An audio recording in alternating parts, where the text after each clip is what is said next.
中国驻土耳其领事馆分发的一本关于东突厥伞的册子引起土耳其学者的关注和反对。中国驻伊斯坦布尔领事馆去年在凯宾斯基酒店举行招待会，庆祝中共政权成立70周年，有不少的土耳其议员和党派代表出席。当时中国领事馆趁机分发一本名为《新疆的反恐、反极端主义斗争和人权》的宣传小册。有土耳其专家指出，中国领事馆分发的42页的宣传册子充满着偏见和歪曲。这本册子歪曲了东突厥伞和维吾尔人的历史，并否定维吾尔人和突厥人的血缘关系。其中写道，东突厥伞自古以来是中国不可分割的一部分，维吾尔人不是突厥人的后代，两者之间没有任何血缘关系。中国大使馆还将东突厥伞民族斗争描述为极端主义和恐怖主义。世界维吾尔代表大会主席多勒昆埃沙在接受克里米亚新闻社采访时，分享了他对该问题的看法。他强调说，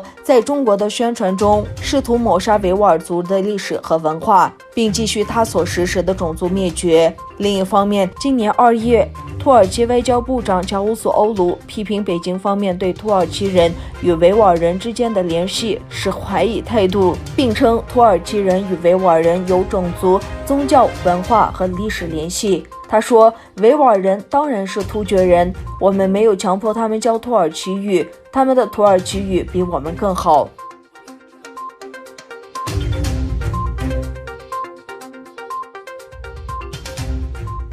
美国前副总统兼民主党候选人乔拜登说，将超过100万人关押在集中营是不合理的，他坚决反对中国的做法。乔拜登谈到维吾尔人时说，中国在其西北区将超过100万人关押在集中营，这是不合理的。作为总统候选人，我警告一些企业和个人避免涉嫌维吾尔强迫劳动。随着美国大选的临近，值得注意的是，作为针对美国穆斯林的竞选运动的一部分，一个政党候选人首次在选举计划中关注维吾尔族问题。在过去几天中，美国总统特朗普推出了维吾尔人权法，并将东突厥伞问题纳入了美国政治。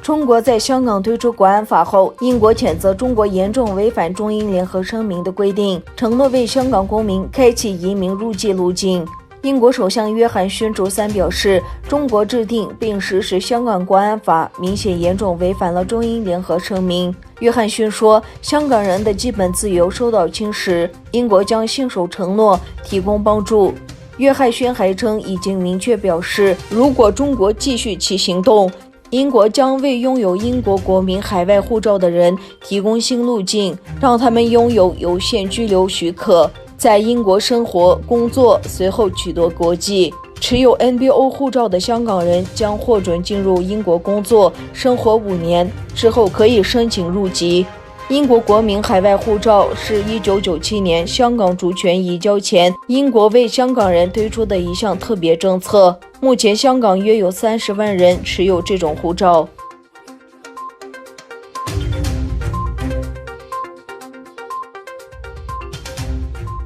美国国务卿蓬佩奥周三表示，美国深切关注港版国安法中相关规定的涵盖范围，也深切关注所有在香港生活的人的安全，包括美国人。蓬佩奥说，港区国安法某些条文是对所有国家的冒犯，并称中国政府在香港实施的国家安全法屠杀了该地区的法治，这是对所有国家的侮辱。在国务院举行的新闻发布会上，蓬佩奥对中国的香港政策反应强烈。他指出，香港是世界上最平静、宽敞和充满活力的城市之一，但由于中国实施的政策，中共正在谋杀香港的法治，这是一个令人震惊的事态发展，也是对所有国家的侮辱。我们将继续按照特朗普总统的指示，废除香港的特殊地位。